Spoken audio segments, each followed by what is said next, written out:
Selamat pagi anak-anak. Apa kabar kalian hari ini? Ibu harap kalian semua baik-baik saja ya selama wabah COVID-19 ini. Ingat ya, kalian juga harus tetap sehat.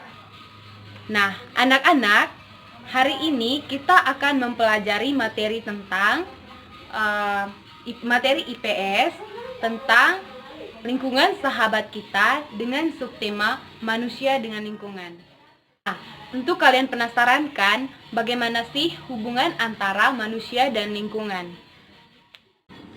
Nah, untuk itu tujuan pembelajaran kita pada hari ini yaitu agar kalian dapat mengetahui hubungan antara manusia dengan lingkungan, terus mengetahui fungsi lingkungan bagi manusia, mengetahui perilaku manusia yang dapat merusak lingkungan alam, dan mengetahui kegiatan manusia juga yang dapat dipengaruhi oleh kondisi geografis. Untuk itu, Ibu akan menjelaskan apa itu lingkungan dan bagaimana manfaat lingkungan itu terhadap manusia. Lingkungan merupakan segala sesuatu yang ada di sekitar manusia dan mempengaruhi kehidupan manusia. Kira-kira apa sih contoh yang ada di lingkungan sekitar kita? Nah, contohnya itu ada udara, ada tanah, dan ada manusia yang tinggal di lingkungan sekitar kita. Lingkungan juga mempunyai manfaat bagi manusia. Contohnya itu sebagai tempat untuk mencari makan. Contohnya di sawah, kita bisa mencari makan dan menghasilkan makanan itu dari sawah. Oke anak-anak, agar kalian dapat memahami secara mendalam bagaimana sih hubungan manusia dengan lingkungan alam, maka Ibu akan menampilkan sebuah video yang akan kalian tonton. Dan sebelum menonton video tersebut, Ibu harap atau Ibu minta kepada kalian semua untuk menyiapkan satu buku tulis dan juga pulpen. Di situ, di video itu, Ibu telah menyediakan pertanyaan-pertanyaan yang akan Ibu berikan kepada kalian setelah kalian menonton video tersebut. Dan jangan lupa kalian juga harus menuliskan kira-kira apa sih yang menjadi pokok persoalan dalam materi tersebut. Hari ini kita akan belajar tentang manusia dan lingkungan. Apakah kamu tahu apa itu lingkungan? Oke, di sini Miss jelaskan, lingkungan adalah segala sesuatu yang ada di sekitar manusia dan yang mempengaruhi kehidupan manusia. Kira-kira apa aja sih yang ada di sekitar manusia? Banyak banget kan, Kak? Udara, tanah, sumber daya alam, kemudian orang-orang di sekitar, itu semuanya adalah lingkungan. Nah, kamu tahu tidak sebenarnya apa sih fungsi lingkungan bagi manusia? Aku belum tahu. Yuk kita tanya Miss Tetin. Nah, fungsi lingkungan bagi manusia itu ada 3, Kak. Yang pertama, yaitu sebagai tempat tinggal. Sudah jelas ya, lingkungan adalah sebagai tempat tinggal. Kalau tidak ada lingkungan, di mana kita mau bangun rumah untuk tempat kita tinggal? Yang kedua adalah sebagai tempat mencari makan.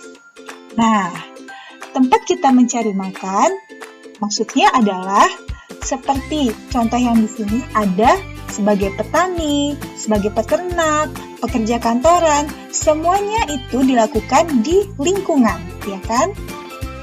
Dan yang ketiga adalah sebagai tempat aktivitas manusia. Ini sudah jelas ya, Kak. Kalau kita nggak tinggal di sebuah lingkungan, kira-kira kita melakukan aktivitasnya itu di mana? Kalau bukan di sebuah lingkungan itu sendiri, ya kan? Dan aktivitas manusia itu bermacam-macam.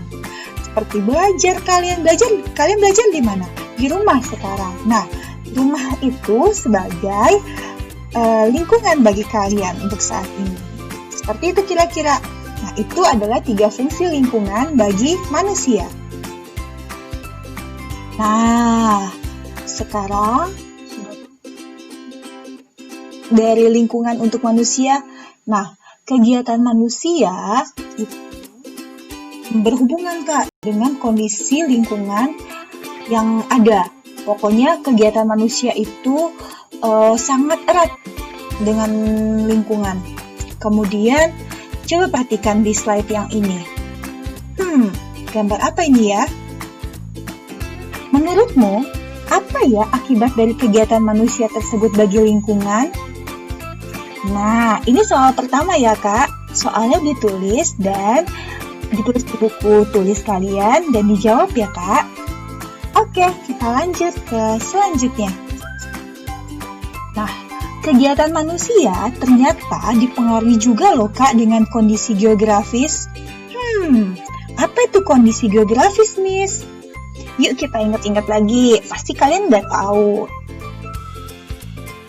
Nah, kondisi geografis adalah keadaan suatu wilayah yang dilihat dari letak, cuaca, iklim, jenis tanah, luas, bentuk wilayah tersebut. Contohnya, ada kondisi geografis di dataran tinggi. Kalau dataran tinggi, waktu itu kita sudah pernah belajar kan, dataran tinggi itu tempatnya tinggi, Miss. Dataran rendah dan pantai, ya. Sekarang sudah tahu kan tentang kondisi geografis atau bentang alam?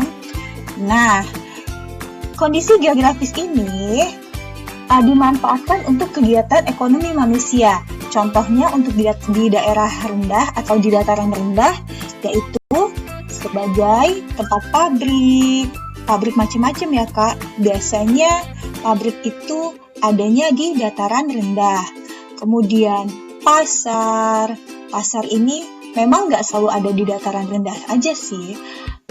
Di dataran tinggi, di pantai juga ada pasar. Tapi biasanya ramai sekali itu di dataran rendah. Kemudian sebagai peternak ayam. Selanjutnya ada pekerja kantoran. Pernah nggak lihat kantoran itu tapi adanya di dataran tinggi? Nah, selain 4 contoh ini, masih banyak lagi ya Kak contoh dari pemanfaatan bentang alam untuk kegiatan ekonomi manusia. Nah, sekarang kondisi geografis atau bentang alam dataran tinggi yang bisa dimanfaatkan untuk kegiatan ekonomi manusia. Yang pertama adalah sebagai tempat wisata. Dataran tinggi biasanya banyak tempat-tempat wisata seperti air terjun atau tempat wisata lainnya. Yang kedua, sebagai jasa penginapan atau villa. Nah, jadi bukan cuma hanya berbentuk barang ya Kak, tapi juga bisa menghasilkan jasa seperti penginapan atau villa. Biasanya ini di daerah Bandung banyak ya Kak. Kemudian di Lampung juga banyak sih villa-villa di dataran tinggi. Nah, yang ketiga adalah sebagai tempat bertani sayuran. Wow, biasanya para petani itu tinggalnya di daerah dataran tinggi. Contohnya kalau di Lampung itu dataran tinggi ada di Liwa, ya. Liwa itu dataran tinggi, daerahnya sejuk dan tanahnya cocok untuk bertani sayuran.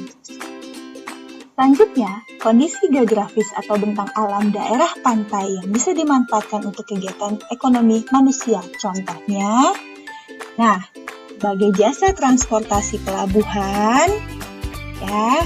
Jadi biasanya karena Indonesia ini terdiri dari beribu-ribu pulau, nah biasanya dipisahkan oleh selat.